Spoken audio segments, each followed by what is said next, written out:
proyek. Mungkin teman-teman juga udah tahu di awal-awal sebelum kita membuat proyek itu kita belajar dulu mengenai esensi terkait guest house itu sendiri. Kita mencari tahu apa itu fungsi guest house secara umum, yaitu perumahan sejenis rumah yang bisa disewa untuk sejumlah orang yang menawarkan privasi yang jauh lebih tinggi daripada penginapan yang lain. Dan ini dari studi yang juga perbandingan manusia terhadap beberapa objek yang biasa berada di guest house.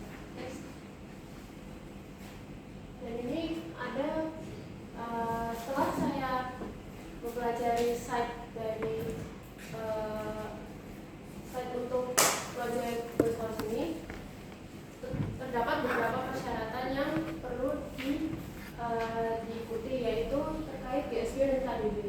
GSB kita ambil dari as jalan, dan saya memutuskan untuk mengambil 2 meter karena beberapa juga ada yang mengambil 1,5. Saya mengambil 2 meter dari as jalan 5 meter. Kemudian KDB yang kita dapatkan itu sejumlah 153 meter persegi. Itu luas maksimal, sehingga saya memutuskan untuk menggunakan 12 kali 12, namun ada beberapa revisi nantinya. Ini studi kampung media, mungkin teman-teman juga sudah pernah mendengarnya dari saya.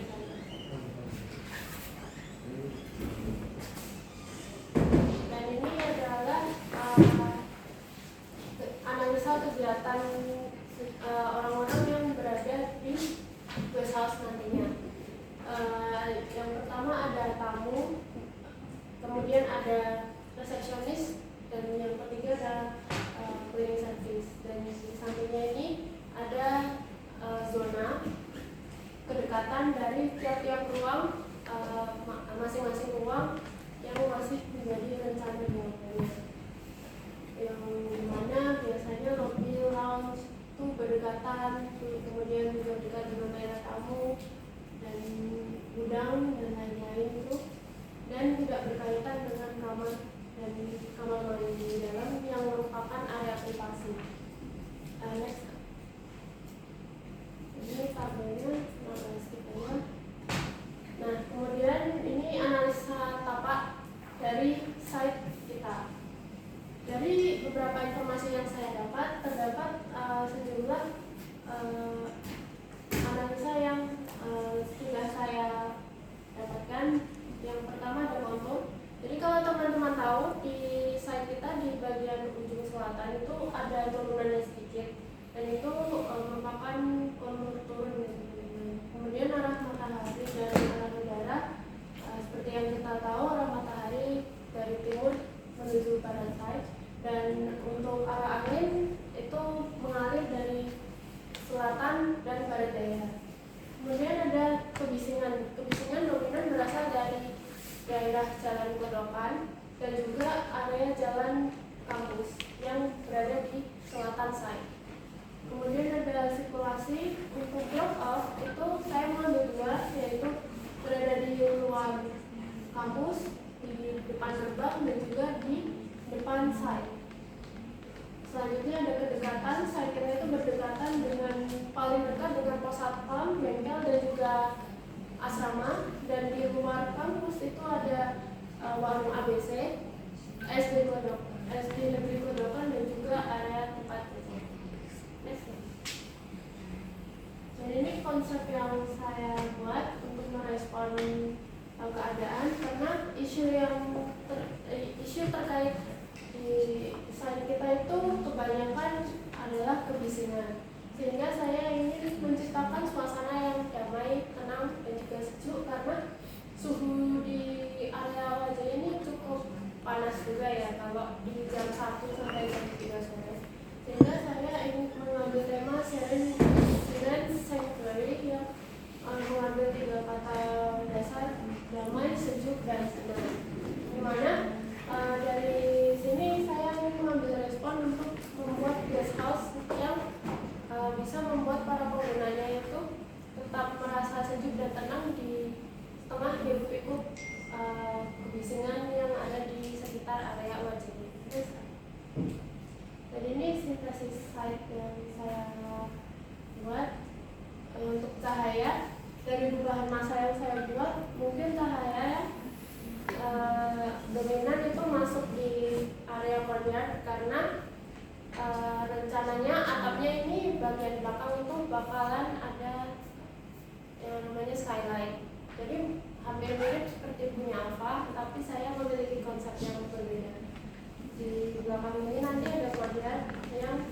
berdekatan langsung dengan area kamar dan juga dapur, sehingga cahaya alami yang akan dominan masuk di area courtyard.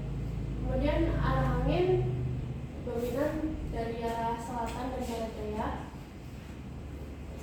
Tapi dari desain saya itu kekurangannya masih ada sejumlah ruang yang tidak mendapatkan cahaya dan juga udara itu, sehingga masih perlu untuk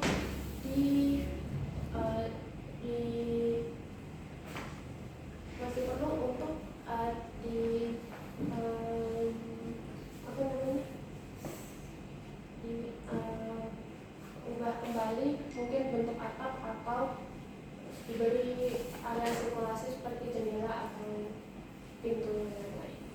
Untuk zoning seperti yang saya tampilkan itu ada area transisi dari area publik menuju area privat. Dan situasi saya lebih memanfaatkan ruang dari di atas estetika, sehingga meminimalisir adanya dead space. Dan itu batas-batasnya sama seperti tadi. Dan ini denah saya setelah yang sudah saya buat. Jadi masuk dari area depan itu nanti langsung berhadapan dengan lobby dan lounge. Area lobby dan lounge saya pisah dari area dalam yang sudah mencakup area semi private, antara lain dapur, toilet umum, gudang dan lain-lain. Itu saya pisah menggunakan tembok. Jadi siapapun yang hanya orang yang memiliki akses yang bisa masuk ke area dalam.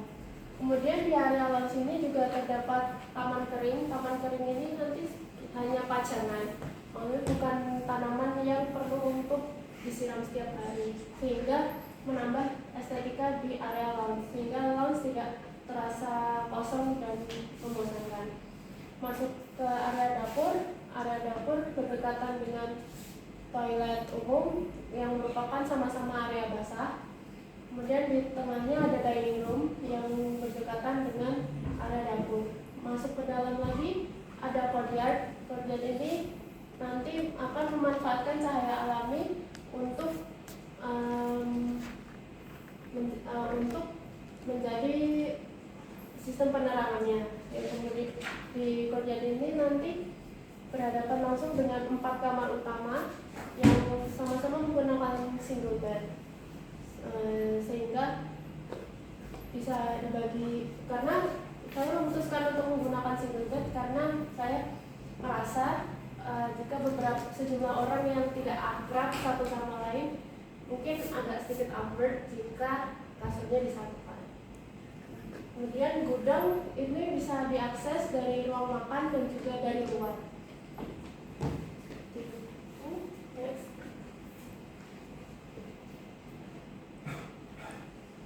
Ini side plan, mungkin kurang lebih perbandingan antara side dengan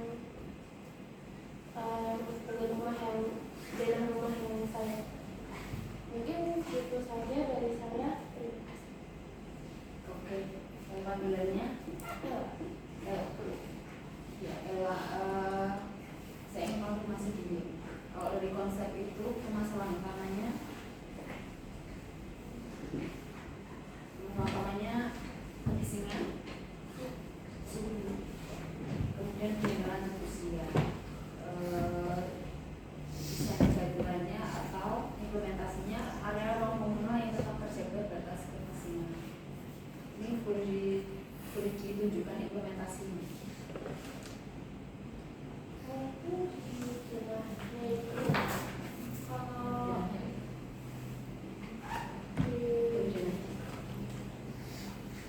Jadi waktu masuk ke guest house, kita di area komunalnya ini nggak langsung berhadapan ke area luar, sehingga bisa komunalnya di lounge ini sudah menjadi cara ini nggak langsung berhadapan dengan area luar, sehingga kebisingannya tetap terjaga walaupun ada kendaraan yang lewat.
bisa menjelaskan ini. Ah, Jadi tadi yang saya tanyakan itu dan jawabannya bisa dituliskan di sini. ah. Kemudian settlement belum selesai dan tanda ini. Kurang Orang itu belum mati. Kemudian dana ini sebaiknya dana itu sebenarnya ini jadi sudah di action. Yang harus hadap utaranya hadap ke atas itu gambar situasi. Hanya gambar situasi. Jadi gambar side plan dana. Kalau side plan gambar side plan itu tidak harus utaranya di atas, tapi pintu masuk ke site itu ada di bawah. Jadi misalnya kamu pintu masuk site di sini, berarti ini udah benar. Tapi kalau pintu masuk site di sini, berarti kamu gambarnya di sini. Jadi gambar site dari dana itu yang menentukan arahnya itu adalah pintu masuk. Jadi kalau site pintu masuk site. Nah dana pintu masuknya kira-kira yang mana? Jadi harusnya gambarnya ini ya. Jadi harusnya gambarnya ini. Termasuk kalau gambarnya ini berarti informasinya harusnya ada di sini. Kayak tulisannya harusnya ada di sini. Ini harusnya di sini. Jadi nggak harus utaranya di atas kok. Karena ini pentingnya karena apa?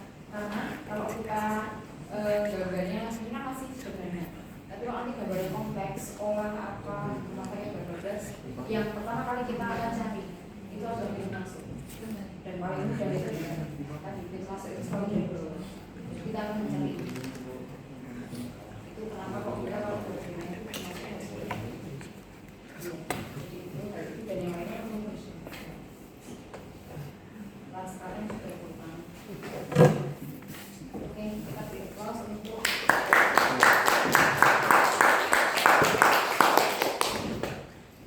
kita lanjutkan.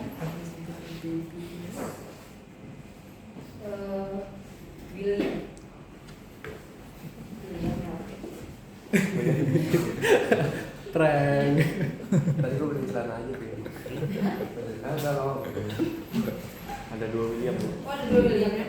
Tapi William lagi nih. William ya. Oh iya. Atau mau ganti? William lagi.